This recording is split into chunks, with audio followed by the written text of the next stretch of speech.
A convex lens of focal length 20 centimeter produce images of the same magnification 2 when an object is kept at two distance x1 and x2. x1 is greater than x2 from the lenses.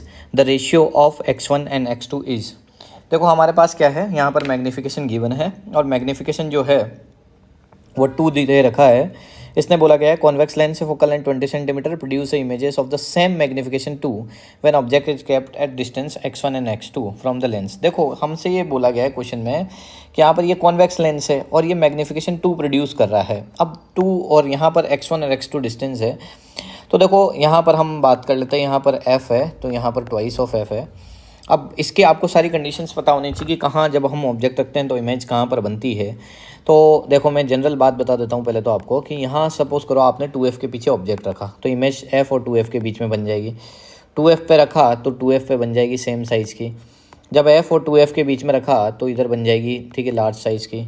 तब f पे रखोगे तो क्या बन जाएगी, infinity पे बन जाएगी। अब देखो मैग्नीफिकेशन 2 है तो यहाँ पर कौन सी वाली कंडीशन होगी, जब आपका ऑब्जेक्ट रखा होगा f और 2f के बीच में, ठीक है, तो यहाँ पर इमेज बन जाएगी, ठीक है, 2f से कि बियॉन्ड 2f और लार्ज साइज़ की, मतलब यहाँ पर मैग्नीफिकेशन 2 मिल सकता है आपको, ठीक है। f पे रखोगे तो इन्फिनिटी पे बनेगा और वेरी लार्ज बनेगी। तो एक तो ये केस हो जाएगा आपका जब f और 2f के बीच में ऑब्जेक्ट रखा हुआ हो, ठीक है, तो ऑब्जेक्ट जो है वो f और 2f के बीच में रखा हुआ हो, ठीक है, तो ये कंडीशन आ जाएगी।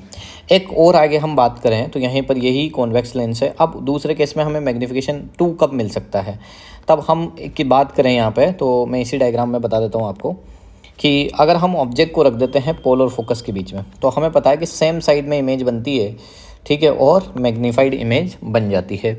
तो एक दूसरा केस बन सकता है जब ऑब्जेक्ट रखा हुआ हो हमारे पोल और फोकस के बीच में, ठीक है, या ऑप्टिकल सेंटर और फोकस के बीच में रखा हुआ हो। तो ऑब्जेक्ट रखा हुआ है, ठीक है, तो ऑप्टिकल सेंटर और फोकस के बीच में, ठीक है, तब हमारे पास क्या बन जाएगा, ठीक है, मैग्नीफाइड इमेज बन जाएगी। तो हम एक बार तो m की वैल्यू ले लेते हैं, ठीक है, m = +2 ले लेते हैं, ठीक है। जब m +2 होगा तब हमारे पास मैग्नीफिकेशन क्या है, वर्चुअल इमेज बन जाएगी, ठीक है, तो वर्चुअल इमेज बन जाएगी जब और एक बार हम ले लेंगे m की वैल्यू -2 तो उस केस में क्या हो जाएगी, रियल इमेज बन जाएगी, ठीक है। तो देखो इधर रियल के केस में नेगेटिव होता है, वर्चुअल के केस में पॉजिटिव होता है, आपको पता होगा आई होप।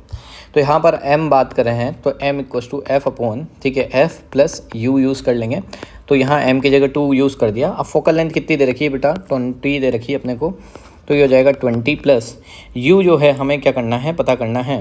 तो यहाँ पर u बोल दिया मैंने, सपोज़ करो इसे u1 बोल देता हूँ मैं, ठीक है, तो यहाँ पर मैंने u1 बोल दिया इसे, तो ये 2 से 20 10 टाइम्स कट जाएगा तो 20 + u1 = 10। तो u1 की वैल्यू यहाँ से मिल जाएगी -10। एक तो हमें u की वैल्यू ये मिल गई। एक अब हम बात कर लेते हैं वही same formula f/f + u use कर लेता हूँ। तो यहाँ m की जगह -2 रख देता हूँ तो f की वैल्यू कितनी है हमारे पास, 20 गिवन है, 20 + इसे u2 बोल देता हूँ मैं, तो मैंने यहाँ पर इसे u2 बोल दिया।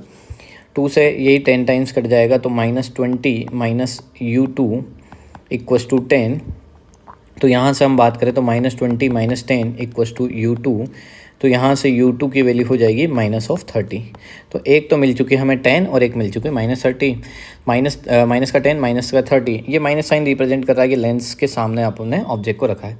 तो हमसे पूछा गया था कि x1 is greater than x2 है, ठीक है, तो x1 ग्रेटर देन x2 है, मतलब x1 वाला केस हो जाएगा रियल इन्वर्टेड वाला, ठीक है, और x2 वाला हो जाएगा वर्चुअल इरेक्ट वाला। तो यहाँ पर हम बात करें तो यहाँ पर रेशियो लेंगे तो देखो u2/u1 लेंगे, क्योंकि देखो u2/u1 क्यों लेंगे, क्योंकि यहाँ x1 ग्रेटर देन बोला है और x1 ग्रेटर देन किस में होगा, जब ये वाला केस होगा, क्योंकि इस वर्चुअल वाले केस में तो पास में है, ठीक है। तो x1 जो है ये हमारा थर्ड जिससे रिप्रेजेंट किया है, ठीक है, जिसको हमने थर्ड से रिप्रेजेंट किया है, ये वाली चीज़, ठीक है, ये वाला जिसमें रियल इन्वर्टेड बनी। तो रियल लाइफ में जब रियल वाली जो बनी थी उस केस में x1 जो था वो बड़ा था, मतलब u1 उस केस का u2, तो यहाँ पर u2 की वैल्यू तो कितनी है 30 और यहाँ कितनी है -10। तो यहाँ से करेंगे सोल्व तो क्या हो जाएगा 3:1 आ जाएगा। तो 3:1 कौन से में आ रहा है, हमारे ऑप्शन नंबर 4 में आ रहा है।